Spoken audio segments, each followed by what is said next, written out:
Hello viewers, welcome back to my channel Shruti Roy দিদি চ্যানেলে সবাইকে স্বাগত জানাই।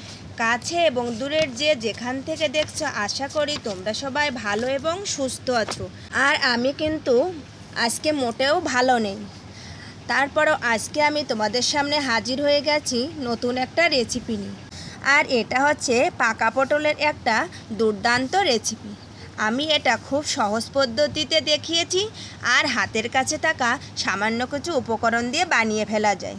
তা দেখো, আমি এখানে প্রায় 300 গ্রাম পাকা পটল নিয়ে নিয়েছি।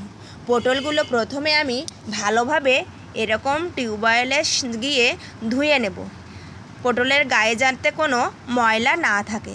তো আমি ভালোভাবে পটলগুলো ধুয়ে নিয়েছি।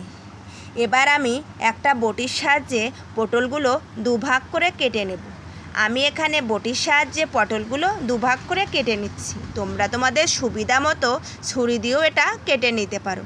তো দেখো, সবগুলো পটল কিন্তু কাটা হয়ে গেছে। এবার পটলের ভেতর থেকে এই শাঁসটা বের করার জন্য আমার লাগছে একটা চামচ। তো চামচের সাহায্যে এরকম পটলটা ধরে ঘুরিয়ে ঘুরিয়ে কিন্তু আমি এর ভেতর থেকে শাঁসটা বের করে নেব। তো দেখো কত সুন্দর বের হয়ে এসেছে। আর এর ভেতরে কিন্তু আর কোনো শাঁস থাকবে না। আমি আরেকবার দেখিয়ে দিচ্ছি, তোমরা দেখে নাও। এভাবে বের করবে, দেখবে সুন্দরভাবে বেরিয়ে আসবে। কতটা সুন্দরভাবে বের হয়ে এসেছে দেখো। আর আমার সবগুলো পটল থেকে গ্রেনিটা কিন্তু বের করা হয়ে গেছে। দেখো কতটা পরিমাণ গ্রেনি এসেছে। আর এটা রেসিপি তৈরি করার জন্য আমার লাগছে, এখানে আমি 6টা পেঁয়াজ নিয়ে নিয়েছি। পেঁয়াজগুলো এরকম খোসা ছাড়িয়ে কুচি কুচি করে কেটে নেব। আমি এখানে আমার সুবিধা মতো 6টা পেঁয়াজ নিয়ে নিয়েছি। তোমরা তোমাদের সুবিধা মতো যে কয়টা লাগে নিতে পারো। দেখো বন্ধুরা, এই খোসাটা কিন্তু জমিয়ে জমিয়ে কিছুদিন এটা ভিজিয়ে রাখলে এর যে রসটা বের হয় সেটা গাছে স্প্রে করলে কোনো পোকামাকড় লাগে না। আমি তোমাদেরকে গ্যারান্টি দিয়ে বলতে পারবো। আর এটা দেওয়ার ফলে গাছে কিন্তু ফল এবং ফুলে ভরে উঠবে। তো এভাবে পেঁয়াজগুলো আমি কেটে নিলাম। এবার আমি পটলের রেসিপি করার জন্য আমার লাগছে রসুন কুচি, পেঁয়াজ কুচি আর পরিমাণ মতো কাঁচা লঙ্কা কুচি আমি দিয়ে দেব।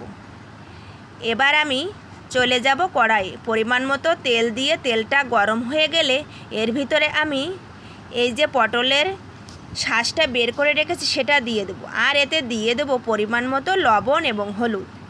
কিছুক্ষণ নাড়াচাড়া করে এটা ভাজি ভাজি করে নিতে হবে। আর যাতে পটলের এবং আস্ত পেঁয়াজ রসুন দিয়ে সেটার কাঁচা গন্ধ না থাকে। আর আমি সামান্য একটু চিনি ইউজ করেছি। চিনিটাও অপশনাল, তোমরা দিতেও পারো নাও পারো।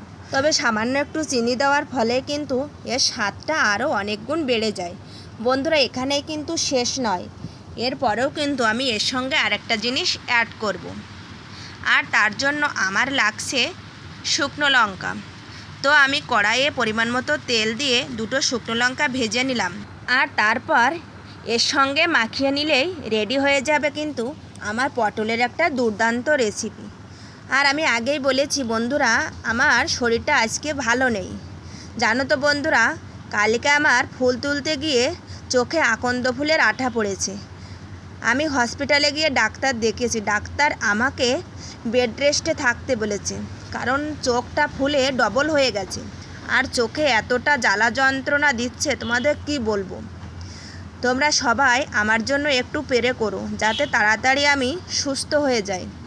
তো এভাবে যে পটলের রেসিপিটা আমি করে নিয়েছি, এটা আমি এই যে পটলের খোসাটা রয়েছে ওর ভিতরে সুন্দরভাবে হাতের সাহায্যে ঢুকিয়ে দেব।